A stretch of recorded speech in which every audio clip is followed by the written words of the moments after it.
Sejarah singkat Idul Adha, Nabi Ibrahim yang nyaris sembelih anaknya.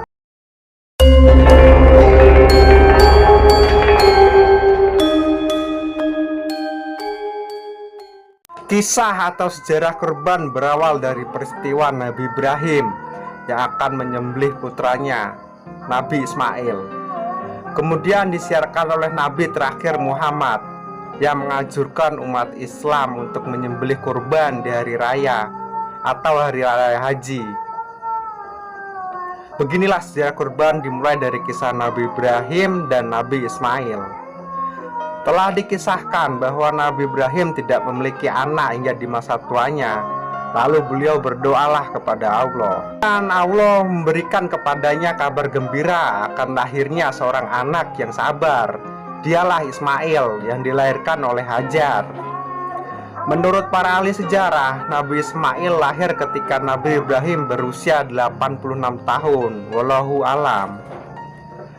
Nabi Ibrahim kemudian membawa Hajar dan Ismail yang masih bayi dan menyusu kepada ibunya ke Mekah. Pada saat itu di Makkah tidak ada seorang pun dan tidak ada air. Nabi Ibrahim meninggalkan mereka di sana beserta geribah yang di dalamnya terdapat kurma, setelah bejana kulit yang berisi air. Setelah itu Nabi Ibrahim berangkat dan diikuti oleh Hajar seraya berkata, "Wahai Ibrahim, kemana engkau hendak pergi? Apakah engkau akan meninggalkan kami sedang di lembah ini tidak terdapat seorang manusia pun dan tidak pula makanan apapun?" Pertanyaan itu diucapkan berkali-kali, namun Nabi Ibrahim tidak menoleh sama sekali.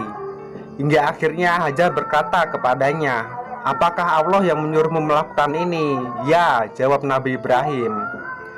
"Kalau begitu kami tidak disia-siakan." Dan setelah itu Hajar pun kembali. Ibrahim pun berangkat sehingga ketika telah jauh sampai di Samiyah, beliau pun menghadapkan wajahnya ke Baitullah. Dan Hajar pun menyusui Ismail dan minum dari air yang tersedia. Sehingga ketika air yang ada di dalam bejananya sudah habis, maka ia dan putranya pun merasa haus. Lalu Hajar melihat putranya merengek-rengek. Kemudian ia pergi dan tidak tega melihat anaknya tersebut.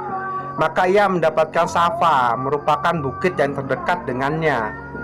Lalu ia berdiri di atas bukit itu dan menghadap lembah sembari melihat adakah orang di sana. Tetapi ia tidak mendapatkan seorang pun di sana.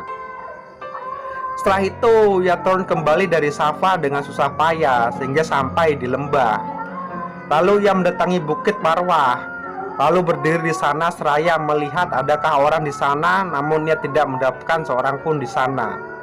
Ia lakukan itu berlari-lari antara bukit Safa dan Marwah sebanyak 7 kali. Setelah mendekati Marwah, ia mendengar sebuah suara. Ia pun berkata, "Diam," maksudnya untuk dirinya sendiri. Kemudian ia berusaha mendengar lagi hingga ia pun mendengarnya.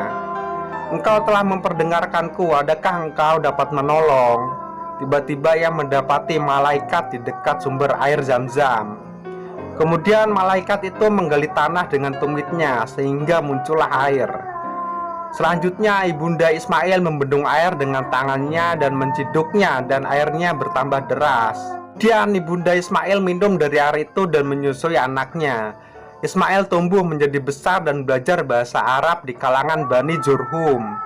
Hingga pada suatu hari ayahnya Nabi Ibrahim datang menjumpainya. Nabi Ibrahim datang menjumpai anaknya untuk menyampaikan perintah Allah agar menyembelihnya. Bisakah kalian bayangkan teman-teman, setelah menunggu bertahun-tahun Nabi Ibrahim baru dikaruniai anak di usia tuanya. Lalu beliau diperintahkan untuk meninggalkan anak dan istrinya di tempat asing yang jauh darinya dan tidak berpenghuni. Meskipun sangat besar kecintaan beliau kepada keluarganya, namun beliau seorang yang teguh dan taat terhadap perintah Allah. Tidak sedikit pun beliau bergeming, bahkan bersegera ketika Allah memerintahnya. Nabi Ismail meminta ayahnya untuk mengerjakan apa yang Allah perintahkan. Dan beliau berjanji kepada ayahnya akan menjadi seorang yang sabar dalam menjalani perintah itu. Sungguh mulia sifat Nabi Ismail. Nabi Ibrahim lalu membandingkan anaknya di atas pelipisnya pada bagian wajahnya dan bersiap melakukan penyembelihan, dan Ismail pun siap mentaati perintah ayahnya. Allah menguji Nabi Ibrahim dengan perintah untuk menyembelih anaknya tercinta, dan Nabi Ibrahim dan Ismail pun menunjukkan keteguhan hatinya, ketaatan dan kesabaran mereka dalam menjalankan perintah itu. Lalu Allah menggantikan dengan sembelihan besar, yakni berupa domba jantan dari surga, dan berwarna putih, bermata bagus, bertanduk, serta diikat dengan rumput samurah. Wallahu alam. Demikianlah sejarah singkat ibadah kurban dari Nabi Ibrahim dan Ismail, yang kemudian menjadi ibadah sunnah yang utama bagi umat Islam dari raya Idul Adha ini.